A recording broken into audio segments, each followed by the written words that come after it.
청원발 청문회 윤탄핵 불집힌 거야. 어제 법사위에서 여당이 항의를 하고 퇴장을 했습니다. 퇴장한 가운데 김건희 여사 모녀를 증인으로 채택했습니다.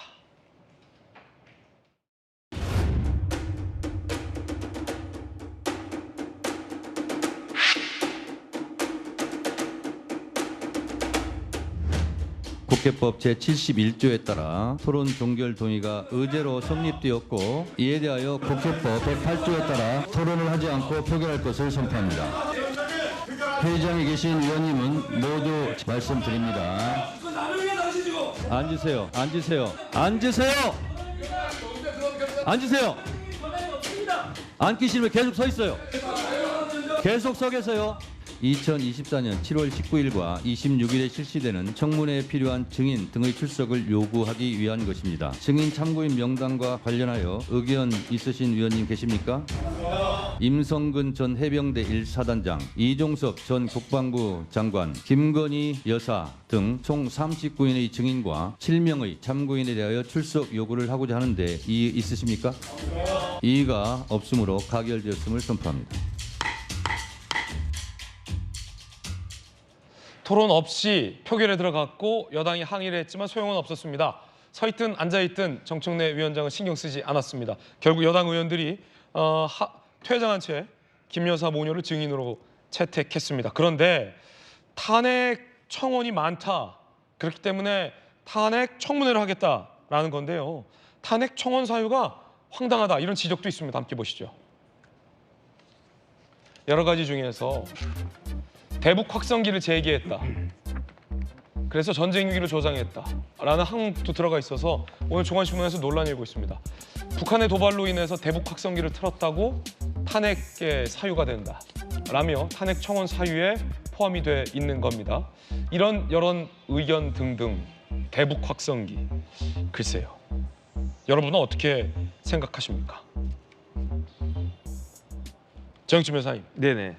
탄핵 청원 사유 중에 하나가 대북 확성기를 틀어서 전쟁 위기를 높였다라는 건데, 또 국방부에도 계셨잖아요. 네네. 저도 오랫동안 국방부 출입 기자를 했었는데 이것이 탄핵 사유는 안 되죠. 이것은 합리적이지 못하죠. 그게 맞죠.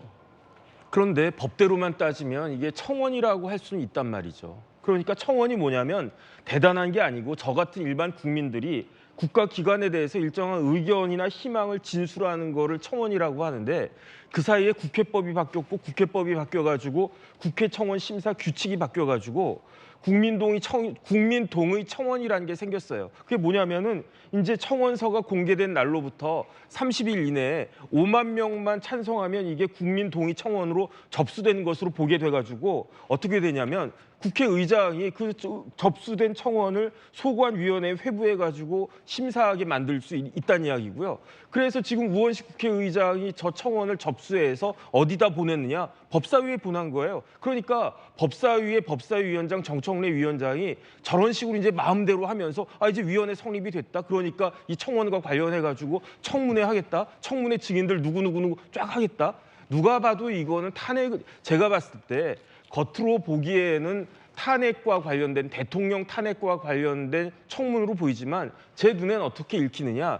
영부인이 타겟이에요. 영부인을 갖다 불러가지고 증인으로 불러가지고 영부인을 국민들 앞에 이렇게 쫙 내세우기 위한 그런 것들이 아닌가. 그다음에 영부인이 나오시겠습니까? 안 나오면 고발할 거예요. 고발하면 또 왜 소환 조사하지 않느냐. 그런 이야기 할 거고, 이게 안 봐도 비디오 이렇게 딱 보이는데 어떤 생각이 드냐면요. 저는 지금 적군이 성벽 아래 구멍을 갖다가 막 파고 거기에다 폭약을 갖다가 잔뜩 집어넣은 다음에 거기에다가 그 뇌관에다가 불을 붙일 그 준비를 딱 하고 있는데, 성 안에서는 그냥 문자 가지고 네가 문자 보냈는데 문자를 씹었느니 답장을 했는 게 맞느니 안 맞느니 지금 이러고 있는 것과 똑같은 것이 아닌가. 이 폭탄이 터져가지고 성벽이 무너진 다음에야 그때 우리가 왜 저랬지? 이런 이야기 할 건가? 저는 그런 생각이 들고, 참 우리나라가 이렇게까지 진짜 후지게 만들어지고 있는 건가? 저는 참 개탄스럽다는 생각까지 듭니다. 예.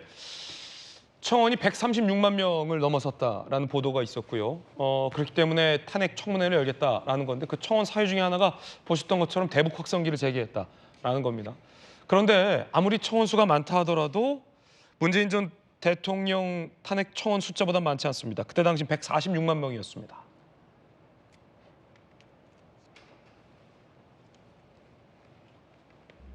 2020년 문재인 당시 대통령 탄핵 발의 요구 국민청원 146만 명 이상 동의.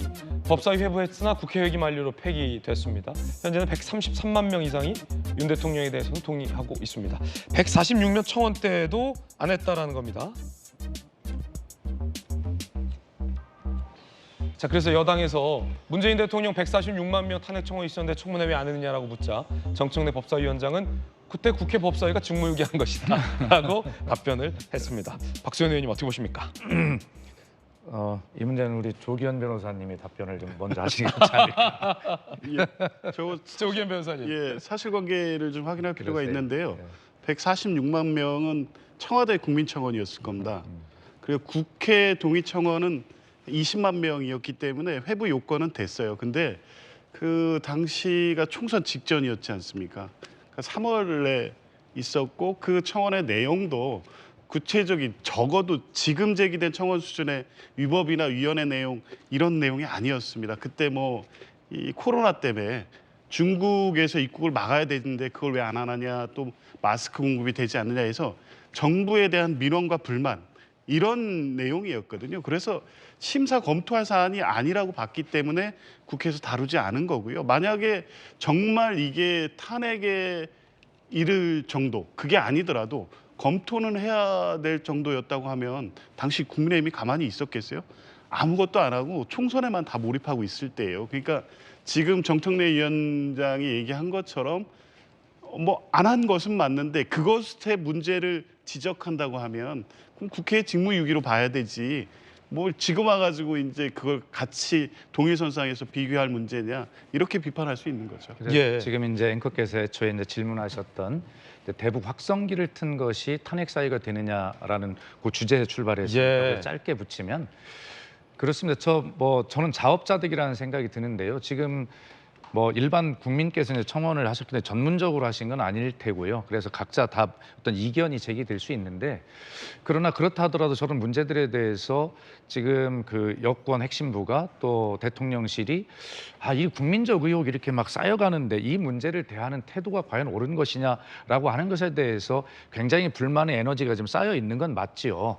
그것을 법적으로 하나하나 따져서 되냐 안 되냐의 문제로 그렇게 다가서기보다는 그다음에 국민의힘에서도 대북 확성기 재개 무슨 탄핵 사유가 되냐 하시지만 결과적으로 저기서 하시고 싶은 말씀은 저렇게 평화가 깨지고 남북 간의 긴장이 고조돼서 전쟁이 되면 결과적으로 국민의 생명과 안전, 국토를 수호해야 될 대통령의 헌법적 의무를 다하지 않는 것 아니냐라고 하는 그런 이야기를 이제 하시고 싶은 거니 뭐 어떤 그런 구체적으로 따져서 좀 해당이 안 된다 하더라도 그렇게 반응하기보다는 그 전체에서 하시고 싶은 이야기들을 좀 잘 듣고 그다음에 그것을 우리가 어떻게 하면 풀 것인가라고 하는 것이 결과적으로 가장 좋은 해법이 아닌가 저는 그런 생각은 듭니다. 예.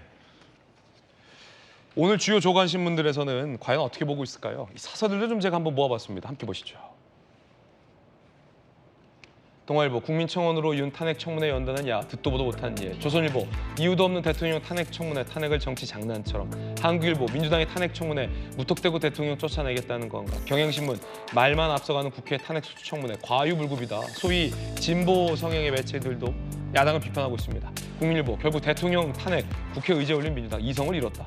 상당히 많이 비판하고 있습니다. 여러분은 어떻게 생각하십니까?